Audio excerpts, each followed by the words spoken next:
Our next speaker for this evening is Prashant Puri, who is a CEO and co founder of AdLift. Prashant is a digital marketing expert building sites with multi-million-dollar enterprises. Prashant will be sharing his views on content ROI, defining and measuring success. Ladies and gentlemen, Prashant Puri. Hi, everyone. It's great to be here. Just a quick background about who I am. I run a digital marketing agency called AdLift, concentrating purely on performance marketing. One of the verticals we work on is content with our partners. So I'm here to share some interesting insights and data and a case study on content marketing, defining and measuring success. So in the last 24 to 36 months, the way we've been consuming content has changed dramatically. The amount of time we're spending on social media platforms like Facebook, Twitter, Instagram has dramatically had a very authoritative approach on the consumer's mind.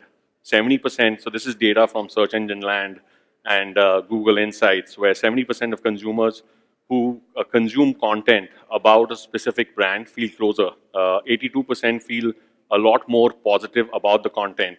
And it's becoming more and more a key decision-making factor. If you're reading about the content natively, organically, it does play a vital role on your entire decision-making cycle from a product perspective.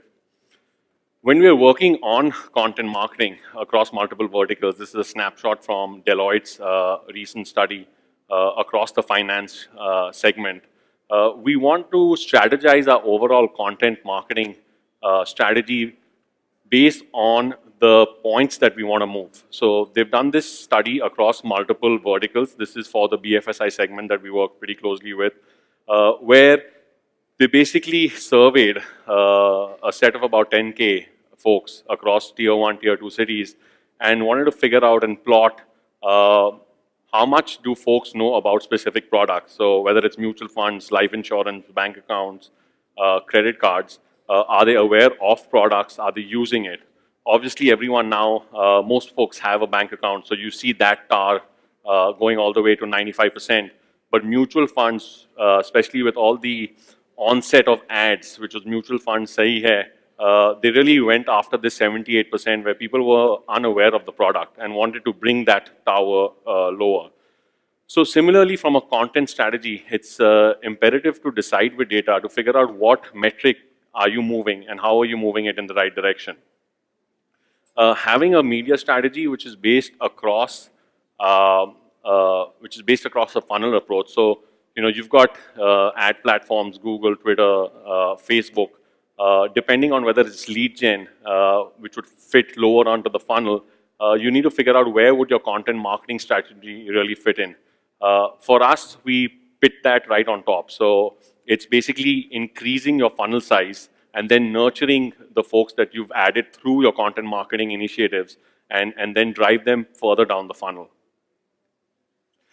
Again, in the last 12, this is data from Content Marketing Institute. We've kind of seen a significant increase and interest from a marketer's standpoint to include this within their overall strategy. So obviously, time spent from a consumer perspective has really increased across social media platforms, but that kind of segues very well into why marketers feel the need to actually invest here. However, having said that, there's a study from BuzzSumo that talks about content being generated, but it's not being amplified very effectively. So I'll share a case study with you that we did with a life insurance brand, Future Generali.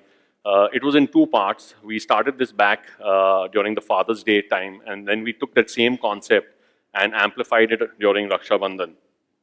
The overall campaign objective over here was to really promote the ideology about Aapki Health Mere Liye. So that was the hashtag that we came out with. It was purely digital play with content roped in across multiple social media platforms. So we started with the Father's Day campaign, had a number of teaser videos. I didn't include it into this deck, but if any of you are interested to actually see both campaigns, you can go to YouTube and search for Future Generali and you'll see both the videos there. So we kind of leveraged multiple social media channels, did an activation which was both on digital as well as an offline. And with the Father's Day campaign, we saw upwards close to 20 million reach with engagement soaring across 34K shares, tons of likes. Digital publications like AFAX carried this is one of the top 5 Father's Day campaign out there. So there were learnings from this, right? So we definitely want to continuously push the envelope and set the bar high. So come Raksha Bandhan, what we did was we used the same amount of spends, but we close to doubled the overall reach, resulting in also leads and engagement through this. So we piggybacked off something that we didn't envision in the beginning, that we would drive that as an ideology from a content perspective moving forward. But because of the results that we saw previously, we piggybacked off that. Again, significant amount of views, increase in awareness, and an integrated approach from a video content marketing perspective. Just some metrics on engagement numbers. So again, when we talk about measuring success, I think what comes foremost is what are the targets that we're setting based on the spend. So we did that target level setting for the Raksha Bandhan campaign, and we kind of pretty much moved metrics right from reach, views, interactions, leads across the board. So overall, the way I would sum up the strategy that we envision working on is, today we're focused on getting more new audiences, which is fantastic, but leveraging content to retain an existing and engaging with an existing customer becomes a lot more important. So do more and more of content remarketing. So marketing is important, but content remarketing becomes imperative. Test your content. So don't rest on assumptions. We work on multiple platforms. There are times when LinkedIn outperforms Facebook. There are times when on working with certain partners, Twitter does a lot better job than Facebook. So depending on what your product is, what your set is, I would say test out different platforms and then double down on the one that works the best with you. Content marketing results in 60%, 67% increase in leads compared to folks that don't do content marketing. So again, decide with data, test out smaller budgets, and then double down from that point on. Hope this was interesting. Thank you.